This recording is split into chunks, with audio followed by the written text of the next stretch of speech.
বলতে চাই গোপালগঞ্জ মানুষের পক্ষে। গোপালগঞ্জের মানুষের দীর্ঘদিনের প্রত্যাশা ছিল ঢাকা থেকে গোপালগঞ্জ একটি ট্রেন চালু হোক।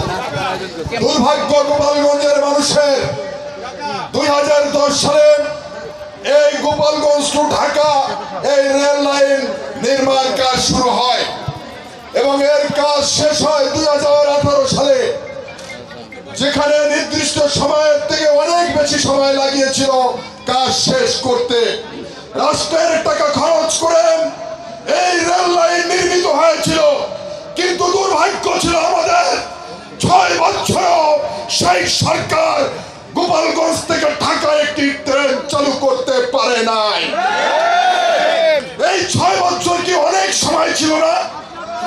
আপনি রেল লাইন করলেন রাষ্ট্রের টাকা খরচ করে গোপালগঞ্জের মানুষকে সুবিধা দেওয়ার জন্য, কিন্তু রেলটা চালু করলেন না।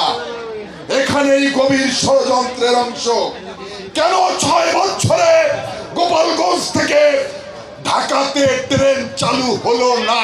এই প্রশ্নটা গোপালগঞ্জের মানুষের রাখতে হবে। কারণ এখানে যারা লুটেরা ছিল তারা টেন্ডার নিয়ে এই রেল লাইন নির্মাণ করেছে। এখান থেকে হাজার হাজার কোটি টাকা দুর্নীতি করে সেই অর্থ বিদেশে পাচার করেছে। জনগণের জন্য যে ট্রেন চালু করা দরকার সেটা তাদের উদ্দেশ্য ছিল না। আজকে গণতান্ত্রিক সরকার, 12 তারিখে নির্বাচিত সরকার, তারেক রহমানের সরকার নির্বাচিত হওয়ার পরে তার নির্বাচনী প্রত্যেকটি প্রতিশ্রুতি এক এক করে বাস্তবায়ন করছে। ইতিমধ্যে কৃষকের 10,000 টাকা কৃষি ঋণ সুদ মওকুফ করেছে জনাব তারেক রহমান। ফ্যামিলি কার্ডের কথা বলেছিল, ইতিমধ্যে ফ্যামিলি কার্ড চালু করেছে। কৃষক কার্ড চালু করেছে। 25 কোটি বৃক্ষরোপণের কাজ শুরু হয়েছে। অর্থাৎ তারেক রহমানের নির্বাচনী প্রতিশ্রুতি এক একটা করে বাস্তবায়িত হচ্ছে। গোপালগঞ্জবাসীকে বলতে চাই, অনেকের ধারণা গোপালগঞ্জের উন্নয়ন হবে না। গোপালগঞ্জের মানুষ সেলিমুজ্জামান সেলিমকে বাবর এবং আমার উপরে বিশ্বাস এবং আস্থা রেখেছে।